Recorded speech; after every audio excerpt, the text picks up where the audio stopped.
कल्याण अतिशय लाजिरवाणी बाब निदर्शनास आली। ज्या दुर्घटनेमध्ये मृत्युमुखी पडले त्यांच्या नातेवाईकांना जो राज्य सरकारने निधी जाहीर केला 5 लाखांचा, तो निधी एका माजी आमदाराच्या वाढदिवसानिमित्त त्या दिवशी त्यांच्या कार्यालयामध्ये त्या मृत्यू पडलेल्या नातेवाईकांच्या बाधित कुटुंबाच्या स्वाधीन करण्यात आला। अक्षरशः सरकारी रक्कम देऊन स्वतःच्या झोळीमध्ये पुण्य कमवण्याचा हा केविलवाणा प्रयत्न होता। मला वाटतं कल्याण पूर्वेमध्ये अशा अनेक दुर्घटना घडल्या, त्या ठिकाणी मृत्युमुखी पडलेल्या लोकांना स्वतःच्या स्वखर्चाने 10 रुपयेसुद्धा देण्याची दानत नसलेल्यांनी असं कृत्य केलं।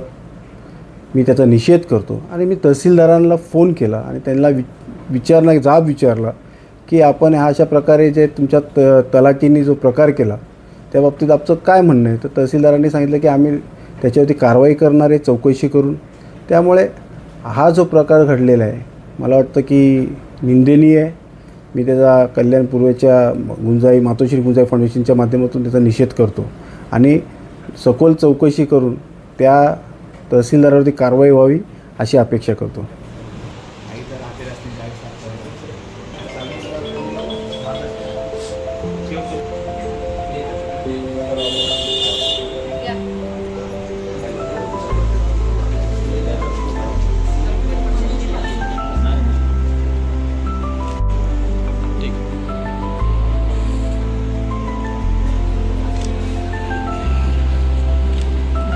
ठीक है।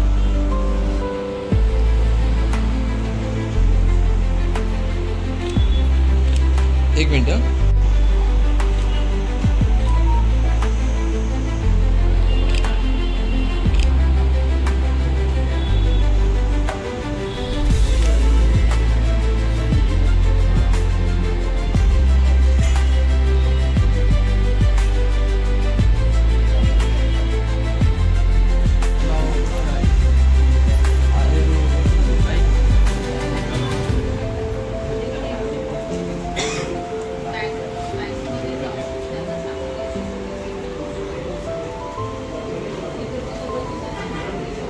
घटना झाली होती त्यामध्ये जे 7 जण मृत्युमुखी पडलेले होते, तर त्यांना जे आपण शासनातर्फे मुख्यमंत्री सहायता निधीतून देवाभाऊला कॉन्टॅक्ट करून त्यांच्या ह्याच्यातून जी मदत काय होईल त्याने फोन करून देवाभाऊने त्यांना 5 लाखाची मदत जाहीर केली होती आणि ते आज ठाणे जिल्हाधिकारी तसेच कल्याण तहसीलदार यांच्याकडून आज आपल्याला चेक आले इथे आणि ते त्या जे दुर्घटना घडलेले त्या आमच्या परिवाराला इथे माझ्या ऑफिसमध्ये देण्यात आले।